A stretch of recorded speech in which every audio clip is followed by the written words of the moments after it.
গাজায় ২১ মাসে অপুষ্টিতে মৃতের সংখ্যা শতাধিক। ত্রাণ সংগ্রহকারীদের উপর গুলি বন্ধে ইসরায়েলকে ইইউ এর হুঁশিয়ারি। একদিনে নিহত আরও ৮১ ফিলিস্তিনি। ইউক্রেনে রাতভর রাশিয়ার হামলা, ব্যাপক ক্ষয়ক্ষতি। বিশ্বের সবচেয়ে বড় ড্রোন তৈরির কারখানা উন্মোচন করল মস্কো। আজ ইস্তাম্বুলে শান্তি আলোচনায় বসছে দুই দেশ। ভারতের বিহারে ৫২ লাখ ভোটারের নাম বাদ দেওয়ার অভিযোগ বিরোধীদের। বিধানসভায় হট্টগোল। নির্বাচন কমিশনের বিরুদ্ধে ভোট চুরির অভিযোগ রাহুল গান্ধীর।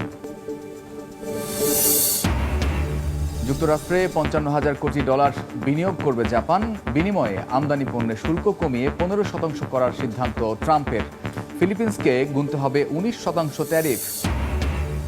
এবং টাইফুন উইফার প্রভাবে বিপর্যস্ত চীন, ফিলিপিন্স ও ভিয়েতনাম। অন্তত ৯ জনের মৃত্যু, নিখোঁজ বেশ কয়েকজন। তীব্র দাবদাহে পড়ছে ইউরোপ। শুরুতেই দেশের খবর। দেশের উদ্ভূত পরিস্থিতি নিয়ে ১০টি রাজনৈতিক দলের সঙ্গে যমুনায় বৈঠকে বসেছেন প্রধান উপদেষ্টা। এই মুহূর্তে সেখানে আছেন সহকর্মী নাজমুস সালিহি। সরাসরি যাচ্ছি তার কাছে।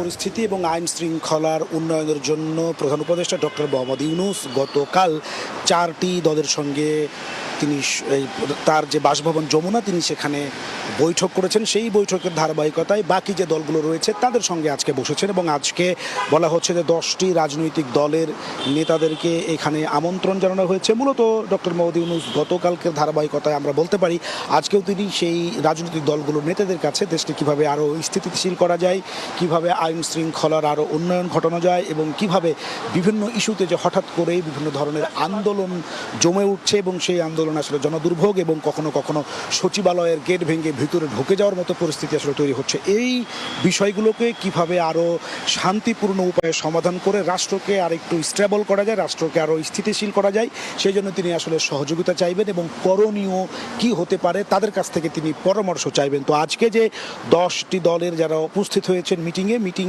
3টার সময় শুরু হয়েছে, এখন বাজে 4টা বাজে এখন। সেই অনুযায়ী বলা যায় যে 1 ঘন্টা সময় পেরিয়েছে মিটিংয়ের।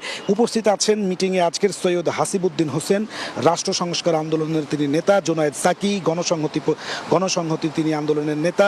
আছেন মুজিবুর রহমান মঞ্জু, এবি পার্টির নেতা। আছেন শহীদুল্লাহ কায়সার, নাগরিক ঐক্য থেকে। নুরুল হক নূর, গণ অধিকার পরিষদের। রেদওয়ান আহমেদ, এলডিপি এবং ডক্টর আহমেদ আব্দুল কাদের, খেলাফত মজলিসের। সাইফুল হক, বিপ্লবী ওয়ার্কার্স পার্টি। তানিয়া রব, জাতীয় সমাজতান্ত্রিক দল জেএসডি। শাহাদাত হোসেন সেলিম, 12 দলীয় জোট।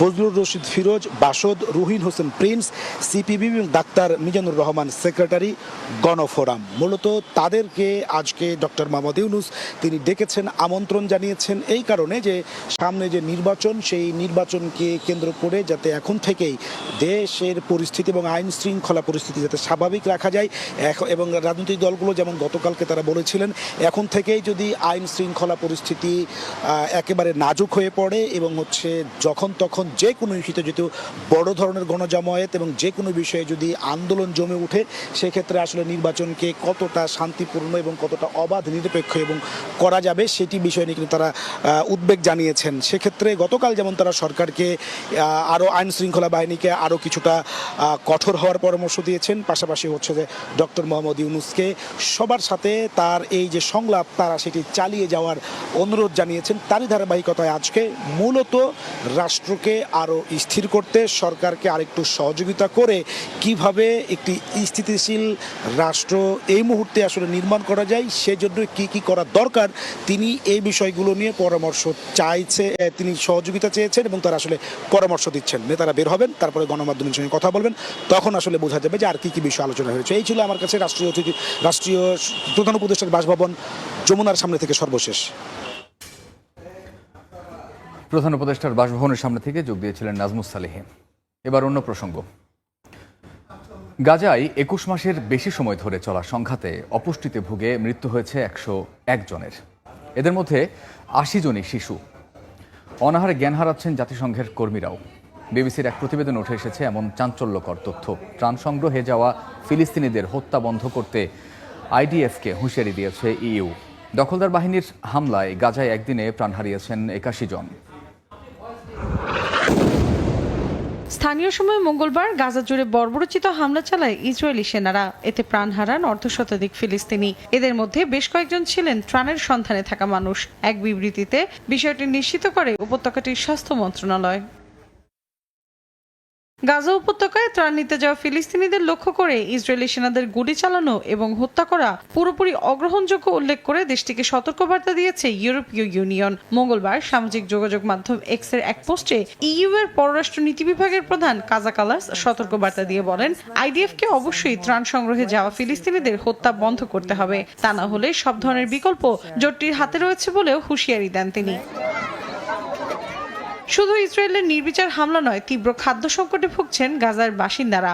অনাহার অর্ধাহারে দিনের পর দিন কাটাতে হচ্ছে উপত্যকাটির অসহায় শিশুসহ নানা বয়সী মানুষকে। গাজার স্বাস্থ্য মন্ত্রণালয়ের হিসাবে 21 মাসের বেশি সময় ধরে চলা সংঘাতের সময় উপত্যকাটিতে অপুষ্টিতে ভুগে 101 জনের মৃত্যু হয়েছে। তাদের মধ্যে 80 জনই শিশু। শুধু গাজার বাসিন্দারা নয়, অনাহারে ভুগছেন জাতিসংঘের ফিলিস্তিনি শরণার্থী বিষয়ক সংস্থা UNRWA এর কর্মী ও চিকিৎসকরাও।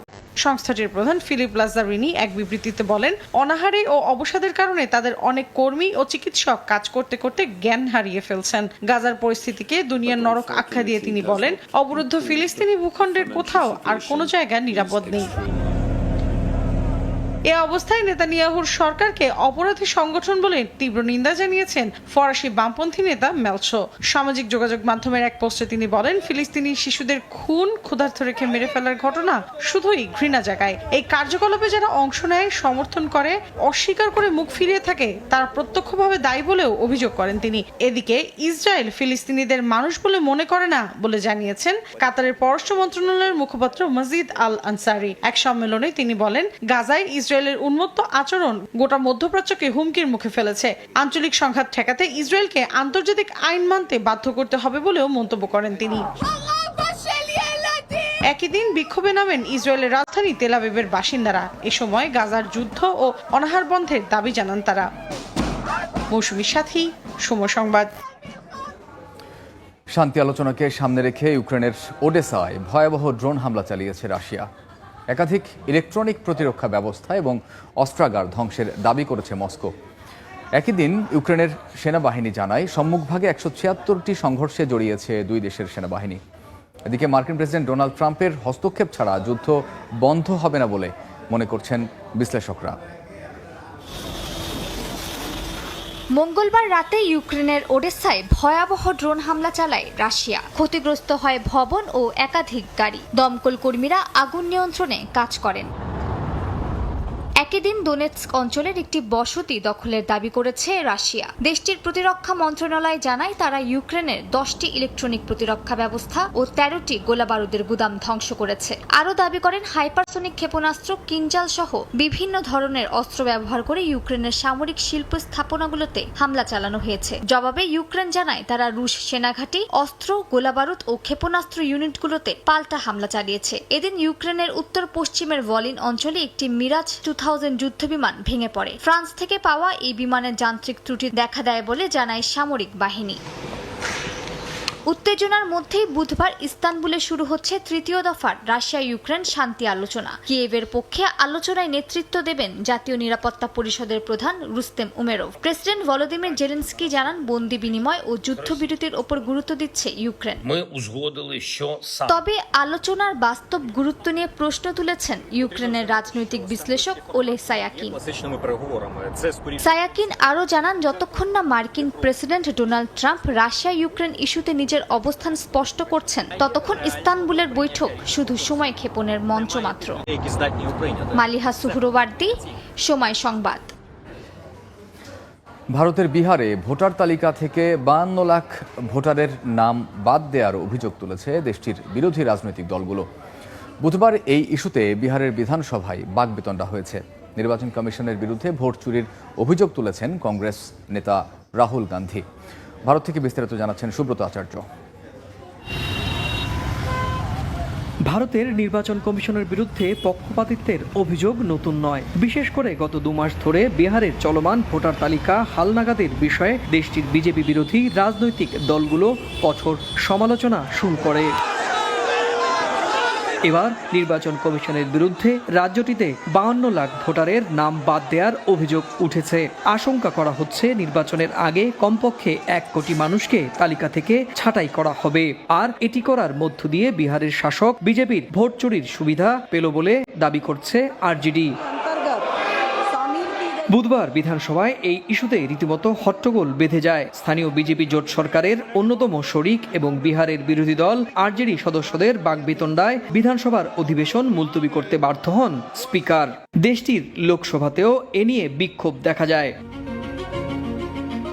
নির্বাচন কমিশনের নতুন বিধি অনুযায়ী যাদের জন্ম 1987 সালের পর তাদের ভোটার তালিকায় নথিভুক্ত করতে হলে বাবা মায়ের জন্ম সনদ বাধ্যতামূলক করা হয়েছে। বিষয়টি নিয়ে দেশটির বিভিন্ন আদালতে দায়ের হয়েছে পিটিশন এবং পাল্টা পিটিশনও। সুব্রত আচার্য, সময় সংবাদ, ভারত। আন্তর্জাতিক সময় আরও থাকছে। পাকিস্তানের সঙ্গে চলমান উত্তেজনার মধ্যেই সীমান্তে ভারতের ব্যাপক সামরিক মহড়া, যুদ্ধবিমানের পাশাপাশি থাকছে আকাশ প্রতিরক্ষা ব্যবস্থার পরীক্ষা।